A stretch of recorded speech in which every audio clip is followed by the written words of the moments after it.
बच्चों, अभी हम प्रश्न संग्रह 5 शुरू करेंगे, जिसमें पहला सवाल है 8 धन 6। 8 धन 6। यहाँ पर दोनों संख्याएं धन हैं, यानी 8 भी धन संख्या है, 6 भी धन संख्या है। तो यहाँ पर इसको धन 8 धन 6, यानी धन 8 और बीच में ये धन का चिन्ह है और धन 6 धन के रूप में लिखकर इसको जोड़ेंगे। दोनों संख्याएं धन हैं, इसलिए इसका उत्तर धन में आएगा। 8 6 14 धन 14। दूसरा है 9 धन ऋण 3। अब यहाँ पर 9 संख्या धन है और 3 संख्या ऋण है।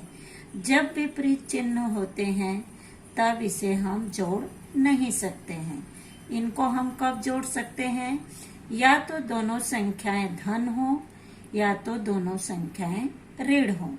लेकिन यहाँ पे पहली संख्या धन है और दूसरी संख्या ऋण है, इसलिए बड़ी संख्या में से हम छोटी संख्या को घटाएंगे। 9 में से 6 को घटाएंगे, 3 को घटाएंगे तो कितना आएगा? 6 आएगा। यहाँ पे धन 6। तीसरा प्रश्न है 5 धन ऋण 6। अब यहाँ पे पहली संख्या धन है और दूसरी संख्या ऋण है, लेकिन ऋण संख्या बड़ी है, धन संख्या छोटी है। तो ऋण संख्या में से हम धन संख्या को घटाएंगे, क्योंकि धन संख्या छोटी है, ऋण संख्या बड़ी है। और घटाने के बाद 6 में से 5 को घटाएंगे तो 1 आएगा यहाँ पर, लेकिन ऋण संख्या बड़ी है, इसलिए 1 के साथ में ऋण चिन्ह आएगा। इसका उत्तर होगा ऋण 1। चौथा प्रश्न है ऋण 7 धन 2। पहली संख्या ऋण है और दूसरी संख्या धन है। ऋण संख्या बड़ी है और धन संख्या छोटी है। 7 में से 2 को घटाएंगे तो कितना आएगा? 5 आएगा। लेकिन यह ऋण चिन्ह है, ऋण संख्या बड़ी है, इसलिए इसके साथ में ऋण चिन्ह लगेगा। ऋण 7 में से 2 को घटाएंगे, ऋण 5 आएगा। अब 5वां प्रश्न है ऋण 8 धन 0। 0 को हम किसी भी संख्या में से घटाएं, चाहे वह धन हो चाहे ऋण हो। किसी भी संख्या में से 0 को जोड़ने और घटाने पर वही संख्या आती है। तो ऋण 8 में 0 को जोड़ेंगे तो यहाँ पे ऋण 8 आएगा। यानी 0 को चाहे जोड़ो या घटाओ किसी संख्या में, वही संख्या आएगी। छठा प्रश्न है ऋण 5। ऋण 5 धन ऋण 2। अब यहाँ पे दोनों संख्याएं ऋण हैं, 5 भी ऋण है, 2 भी ऋण है, लेकिन बीच में धन का चिन्ह है। कब हम जोड़ सकते हैं? जब दोनों संख्याएं ऋण हो या दोनों संख्याएं धन हो। अब यहाँ पे दोनों संख्याएं ऋण है, इसलिए इनका योगफल हम करेंगे। 5 में 2 को जोड़ेंगे तो 7 आएगा, लेकिन 7 के साथ में कौन सा चिन्ह आएगा? ऋण चिन्ह आएगा। ऋण ऋण का योगफल होगा, लेकिन वह ऋण में ही होगा। ऋण 7 होगा इसका उत्तर। अब प्रश्न 2 है बच्चों, नीचे दी गई सारणी पूर्ण करो। सारणी बनाना है ये, और यहाँ पे धन चिन्ह है, यानी इन संख्याओं में इनको जोड़ना है। तो पहला प्रश्न क्या है, ऋण 2, ऋण 2 धन 8। अब पहली संख्या ऋण है और दूसरी संख्या धन है। ऋण संख्या छोटी है, धन संख्या बड़ी है, इसलिए इसको हम जोड़ नहीं सकते। जब विपरीत चिन्ह होते हैं तो उनका योगफल नहीं करते हैं, बड़ी संख्या में से छोटी संख्या को घटाते हैं। तो ऋण संख्या छोटी है, धन संख्या बड़ी है। 8 में से ऋण 2 को घटाएंगे तो यहाँ पर 8 में से 2 को घटाएंगे तो 6 आएगा, और 6 जो है वह धन संख्या है, इसलिए इसके साथ में धन चिन्ह आएगा। इसके बाद ऋण 2 धन 4, यानी इसको लेना है। ऋण 2 में 4 को जोड़ना है, लेकिन पहली संख्या ऋण है, दूसरी संख्या धन है, इसको हम जोड़ नहीं सकते हैं। तो 4 में से 2 को घटाएंगे तो कितना आएगा, 2 आएगा, और 4 संख्या धन संख्या है, वह बड़ी है, इसलिए यहाँ पे धन चिन्ह लगाएंगे। ऋण 2 धन ऋण 3, यहाँ पे ये दोनों ऋण संख्याएं हैं, पहली संख्या भी ऋण है और दूसरी संख्या भी ऋण है, इसलिए ऋण ऋण का योगफल हम करेंगे।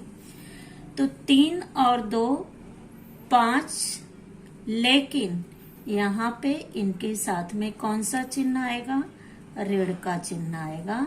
ऋण ऋण का योगफल ऋण होता है, और यहाँ पे 2 और 3 5, ऋण 5।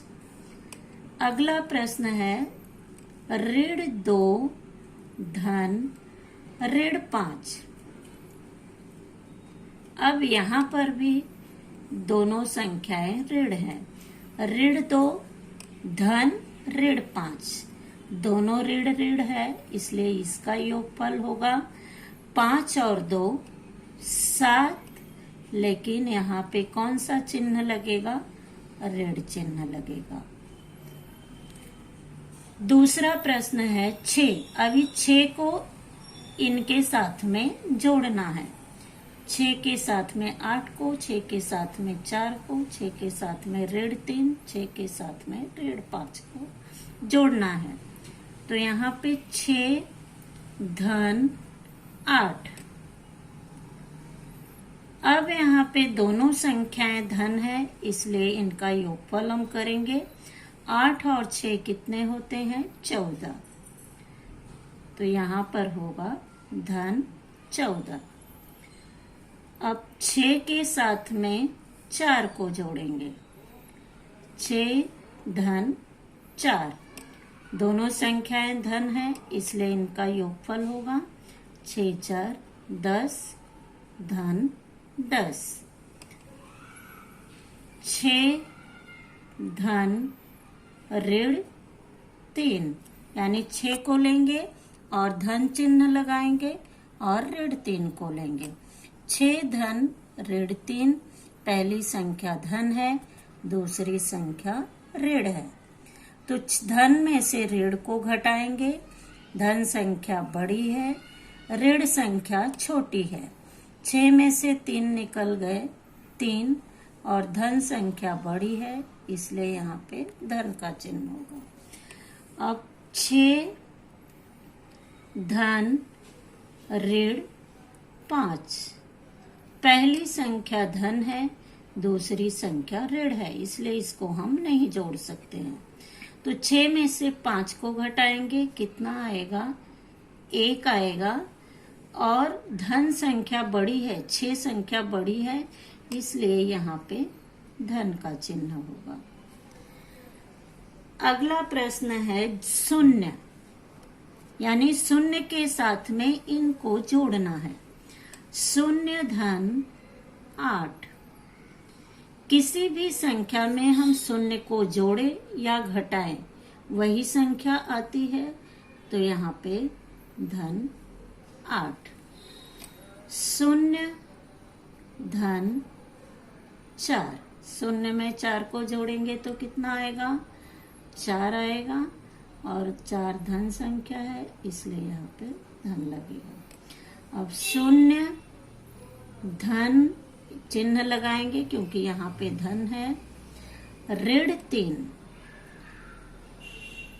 ऋण 3।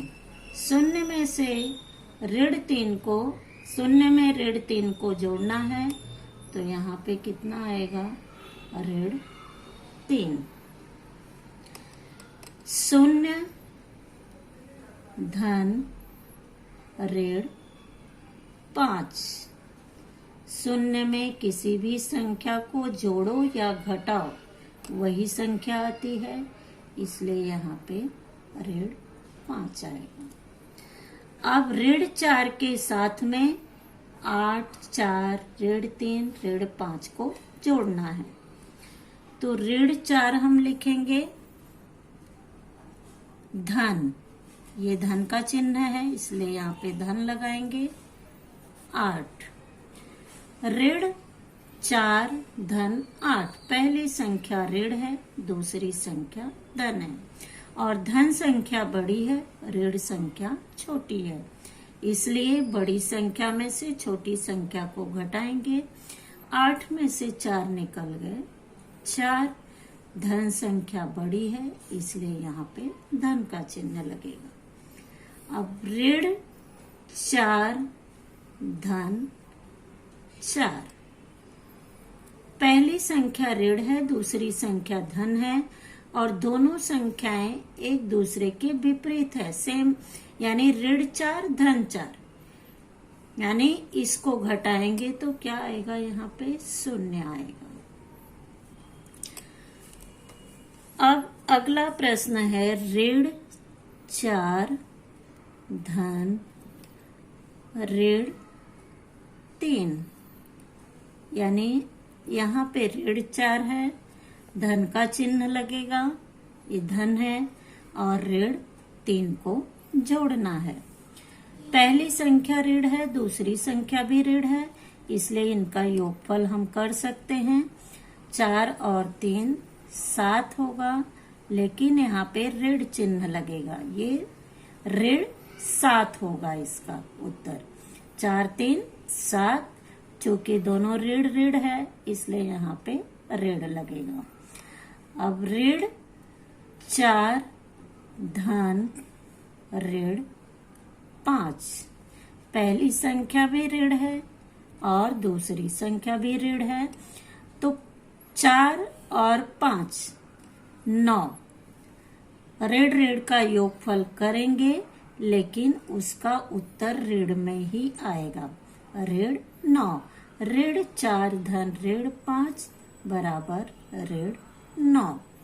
यानी ऋण ऋण का योगफल करेंगे, धन धन का योगफल करेंगे, लेकिन जब विपरीत चिन्ह है, धन ऋण है, तब वहां पर हम घटाएंगे, और घटाने के बाद जिस संख्या का चिन्ह बड़ा होगा वही चिन्ह उसके साथ में लगेगा।